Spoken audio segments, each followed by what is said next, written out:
আমের দিন তো শেষ হয়ে যাচ্ছে, আর সামনের বছর আম আসবে। আমি আমার নিজের মতো করে আজকে ম্যাঙ্গো আইসক্রিমটা করার চেষ্টা করেছি। সবাইকে অনেক অনেক ধন্যবাদ পাশে থাকার জন্য, প্রতিনিয়ত সাপোর্ট করে যাওয়ার জন্য। যদি এই সুন্দর রেসিপিটা আপনাদের ভালো লেগে থাকে তাহলে একটা লাইক কমেন্ট করে উৎসাহিত করার অনুরোধ রইল। আর নতুন ভিউয়ার্সদের কাছে একান্ত অনুরোধ রইল চ্যানেলটাকে সাবস্ক্রাইব করে বেল আইকনটাকে ক্লিক করে দেওয়ার জন্য। তাহলে তো আমার হাতের দারুণ দারুণ রেসিপির নোটিফিকেশনগুলো ঝটপট পেয়ে যাবে সবাই। এই সুন্দর আইসক্রিমের রেসিপিটা স্কিপ না করে পুরোটা দেখতে থাকুন। প্রতিদিনের মতো সবার জন্য ছোট্ট ছোট্ট টিপস অ্যান্ড ট্রিক্স অবশ্যই আছে। ঘরে বানানো সহজ পদ্ধতিতে এই আইসক্রিমের রেসিপি। নমস্কার বন্ধুরা, আশা করি বন্ধুরা আপনারা সবাই খুব ভালো আছেন, আমিও খুব ভালো আছি। মমস কিচেনে সবাইকে অনেক অনেক স্বাগত জানাচ্ছি। চলুন এবার রেসিপিটা শুরু করি। এখানে চুষা আম নিয়ে নিয়েছি। আম তো বিভিন্ন রকমের হয়। আমাদের হিমসাগরের দিন শেষ হয়ে গেছে, হিমসাগর আমটা থাকলে একটু ভালো হতো। আমি এখানে চুষা আম নিয়ে নিয়েছি। এটাও ভীষণ মিষ্টি আম কিন্তু। আমগুলোকে দেখুন এইভাবে কেটে মিক্সি জারের মধ্যে নিয়ে নিয়েছি। আম এত প্রিয় আমাদের যে আমরা তো শুরু করি আম দুধ দিয়ে ভাত, জিরা দুধ আম, রুটি আম, ম্যাঙ্গো শেক, কত কিচ্ছু, আম দই। তো আজকে ভাবলাম একটু আইসক্রিমও করে নিই। এখানে দেখুন ফ্রেশ ক্রিম নিয়ে নিয়েছি, আর তাজা দুধ নিয়েছি, গুঁড়ো দুধ নিয়েছি, আর চিনি নিয়েছি। এই সামান্য কয়টা ইনগ্রিডিয়েন্টস লাগবে। এখানে এলাচ দেখুন 4-5টা নিয়েছি, আর আলমন্ড নিয়েছি। 200 গ্রামের ক্রিম পুরোটাই দিয়ে দিচ্ছি, আর দুধ অল্প একটুখানি দিয়েছি।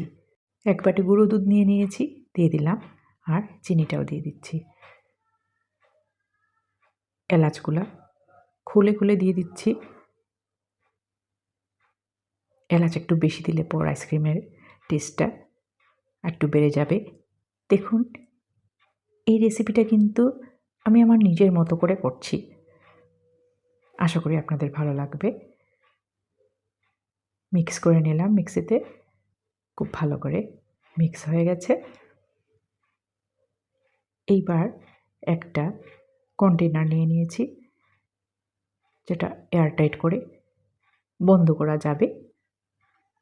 এতে সব ঢেলে দিলাম। মোটামুটি অল্প একটুখানি মিক্সিতে রয়েছে, কয়েকটা আমের টুকরো দিয়ে একটু নেড়ে চেড়ে নেব।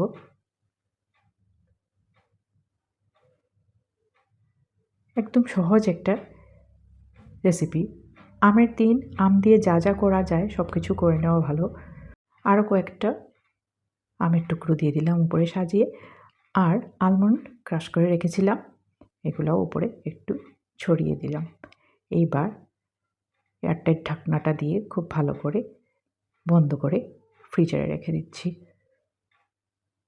এটা 7-8 ঘন্টা পর আমি আবার বের করব।